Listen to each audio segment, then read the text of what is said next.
Alternative energy. So people are always talking about we need alternative energies. Well, we've had it. We've had alternative energies for a long time.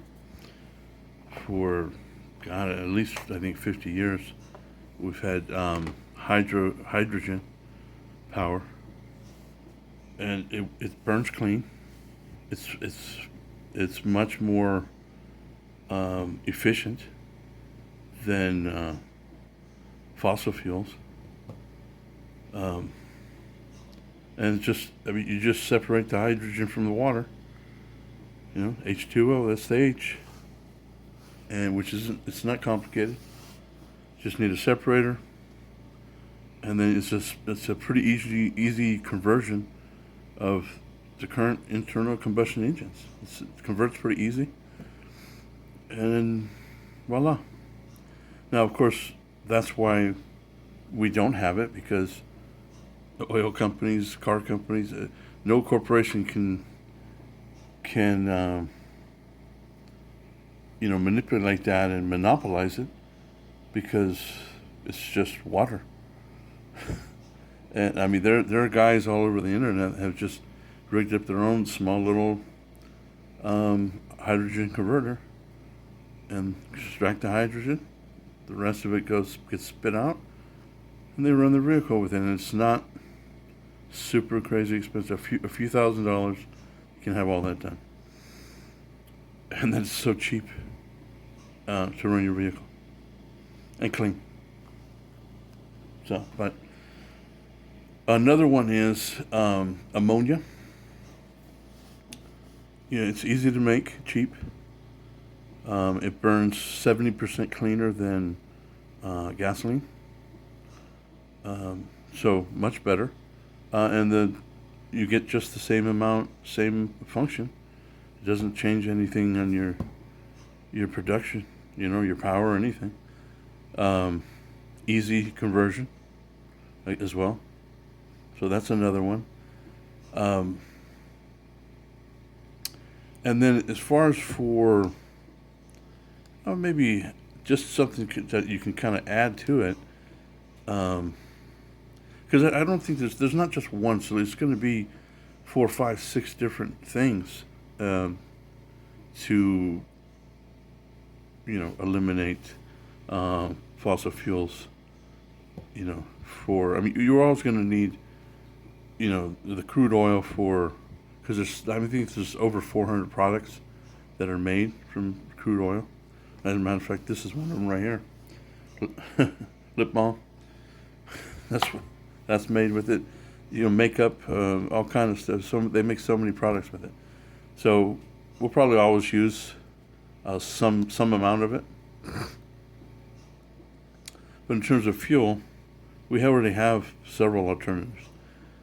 And then here's one that you can utilize that I don't know honestly the exact mechanics of how to extract the energy, but basically use the earth itself as the energy source. Um, Now each area you use it, it may not be a huge amount, but when combined, it works. Here's what I mean: the earth is constantly moving, and therefore it's constantly vibrating. And of course, all over the planets, you have volcanoes, earthquakes, tectonic plates moving constantly. They don't stop. So, anywhere on the planet at any given time, there's vibrations in the earth. You can turn that into energy. You can utilize those vibrations to make energy. Again, that's not going to be, something that's going to eliminate fossil fuels, but it's something that you can add without taking up space. And here's how I'm thinking, especially like bridges, and especially in the cities where you have these huge interlooping, you know, two, three highways coming together, and you have those big overturns. You know, those things. If you ever stop on those, I mean, they are just you're going like this. I mean, not quite that bad. I mean, when I was in my 18-wheeler, you feel it more. But I mean, it's constantly moving. Even when there was the traffic was standing still, that thing was moving because it's high up. And so it wouldn't be complicated to add something to the outside and to all the pillars that is able to utilize that vibration as energy. Um, you can do it on skyscrapers, on other buildings, you know.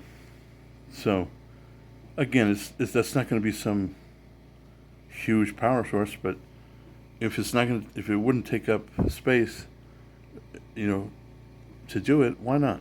Uh, I don't know what the cost would be. So I mean, if the cost is too high, that may not be a viable alternative. But um, it's something to think about. Um, Also, deep underneath the ground, there are many rivers of water just flowing, hundreds of feet, thousands of feet um, under the earth. Sometimes they're fairly big, you know. Um, Maybe not as big as like the Colorado River, but I mean they're good size rivers moving at a good clip. So if it's not too deep, if you're able to drill down and then lower down, um, a little, I don't know, I'm losing my thought on what you would call it, but just like you do with the tidal energy, you lower that down, and so then as that water's just flowing, you're creating energy. It's free energy that will run practically forever. I mean, obviously the parts wear down, so you're gonna have to do maintenance and change them out so many years. But if you can find those, I'm sure they know where a few of them are. Here's what I mean by that. In case anybody doesn't understand me, doesn't believe me. For example, my family's from Greece, and we're from the island of Skyros in the Aegean, kind of the northern half, but at the lower end of the northern half, almost in the middle of the Aegean. And you have the island's like a figure eight, kind of. One mountain on one side was kind of tall, and then another mountain which is kind of short.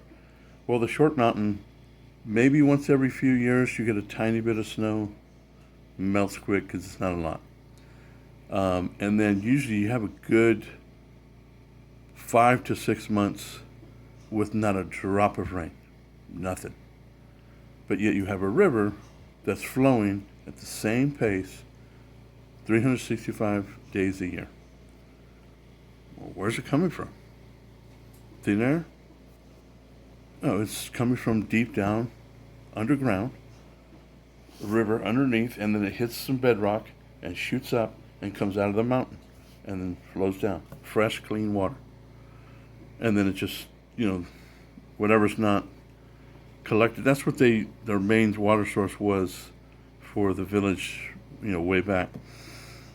But of course, they still drill for water in different areas, and there's tons of water there. But right, so that's where I first really understood that because I was sitting there thinking, well, where the hell's the water coming from? Fresh water. Well, okay, it's deep in the ground, so it's full outblown river. Like a normal sized river. Like, I don't know. Like in California, I'm in Texas now, so I'm not sure on the rivers. But like in California, the Kern River, if you've ever been there, if you try and take a look at it, something like that size, maybe a little smaller. Yeah, little bit smaller, but moving at about that pace. That's a good pace, and it's constant. It doesn't stop, doesn't slow down, doesn't speed up. It's constant. So I mean, there's your energy source. Now where does that water start from? I don't know. Mainland Greece? Does it come from all the way on the western side of Europe? Further? I don't know. But there's, obviously that's not the only one. There's plenty more like that. How many? I don't know. So I'm sure, they can figure out where some of those are, and if they're not too deep, utilize that. I mean, there's different things you can do. Plus, of course, tidal energy, you have that. They don't utilize that much. Um, so, uh, solar panels, wind turbines, that's not going to do it. Um, you can have some wind turbines. If you get the vertical ones, they're a little better. They don't do as much harm to the environment because birds aren't running into them at the same clip and same pace. Um, so they're, but overall, wind turbines aren't too effective. Solar panels are okay, but you need a ton of them. So, but if you have some solar panels and you have some vibration energy and you have some, so you have 3, 4 different sources, you're good. You know. Anyhow, and by the way, nuclear. I don't think that's the best option. If you do want to do nuclear, if you use, I think it's thallium. Um, believe that's correct. Might be mixing it up there. I believe thallium. It's actually a very common material out there. You just get it. Certain rocks have thallium, and just bust them down, and with that they can make the uranium to run the nuclear plants. The difference is it's easier and cheaper to make uh, than the uranium they're using now, and the current uranium has a 10,000 year half life. Meaning, once you're done with it, you got to bury it deep, and it's 10,000 years before it stops radiating radiation. Um, but with thallium, it's only 300 years, so much better. But anyway, those are some good sources. So, thanks.